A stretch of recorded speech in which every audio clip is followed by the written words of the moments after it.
Olá, meu nome é Carlos Sacomani, eu sou urologista e nós vamos falar agora sobre incontinência urinária após cirurgia de próstata.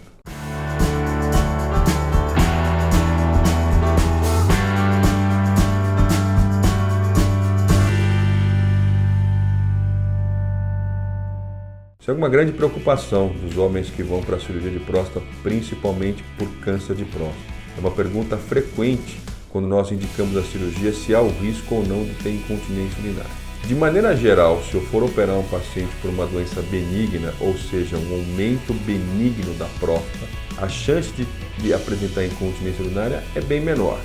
A literatura fala em menos de 1%, embora se acredite que seja um pouco mais do que isso. Já após a cirurgia por câncer de próstata, 5 a 10% dos pacientes podem apresentar incontinência urinária. Geralmente, depois da cirurgia, quase todos os pacientes têm um período de incontinência urinária. E nós esperamos, com medidas comportamentais, restrição de líquido, orientações, eventualmente fisioterapia pélvica, reforço da musculatura do assoalho pélvico, musculatura da região perineal, a região mais próxima onde fica a próstata, e alguns medicamentos, nós procuramos tratar nessa fase inicial dessa forma. Mas se o paciente persiste após 6 meses e principalmente após 1 ano com este problema, ele vai ter que acabar em um tratamento cirúrgico. Então, lembrando que a incontinência urinária após a cirurgia de próstata por câncer, ela ocorre quase sempre transitoriamente, porém, em alguns casos, 5 a 10% dos pacientes, isso fica persistente após 6 meses, 1 ano, e precisa de um tratamento cirúrgico. Por que os pacientes ficam incontinentes após a cirurgia do câncer de próstata? Então, essa imagem aqui que eu tenho do meu lado, ela mostra para vocês a anatomia, onde eu tenho a bexiga em cima, a próstata e os esfíncteres. Esfíncter é o músculo que segura a urina, é o músculo que vai manter a continência urinária. E quando eu faço a cirurgia para câncer de próstata, eu faço uma secção, eu corto bem próximos ao músculo que controla a urina, os 2 músculos que controlam a urina, um na parte de cima e um na parte de baixo. Por isso que existe esse risco de incontinência urinária. E ele não depende tanto do cirurgião, às vezes depende da anatomia daquele paciente. Existem pacientes com músculos maiores, com músculos menores, com músculos que entram mais para a próstata, músculos que ficam mais externos à próstata, então na hora que eu corto para retirar a próstata inteira, a quantidade de músculo que fica para conseguir controlar a urina fica pequena e o paciente acaba tendo incontinência urinária.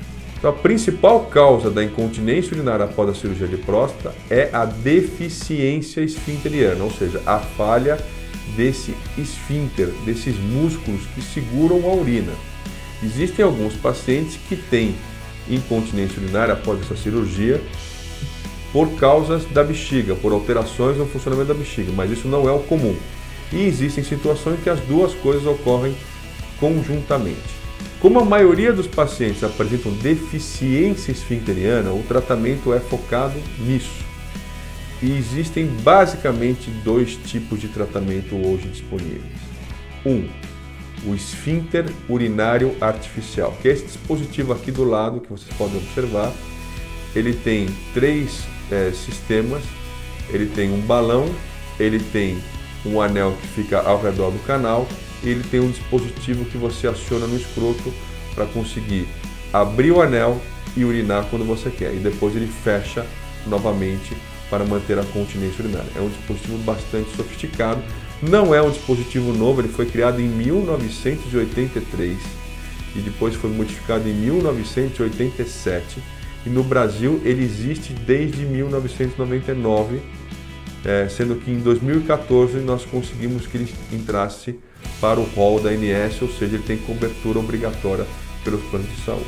Esse esfíncter artificial então é implantado por meio de uma cirurgia para que você possa ter o controle urinário. Existe uma outra possibilidade cirúrgica, principalmente para pacientes que têm uma incontinência mais leve, que são os slings.